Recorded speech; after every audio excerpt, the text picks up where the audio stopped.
தித்திப்பு ஓட்டடை.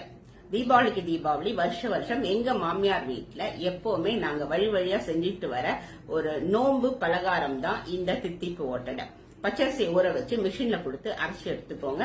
அந்த அரிசி மாவு அப்படியே இருக்கட்டும். அதுக்கு ஏத்த ஒரு 1/4 பங்கு வெல்லத்தை ஒரு பாத்திரத்துல போட்டு கொஞ்சம் கொதிக்க வச்சு கொஞ்சம் இறக்கி வச்சுக்கோங்க. ரொம்ப தண்ணி வேணாம், கொஞ்சமா தண்ணி ஊத்தி எடுத்துக்கோங்க.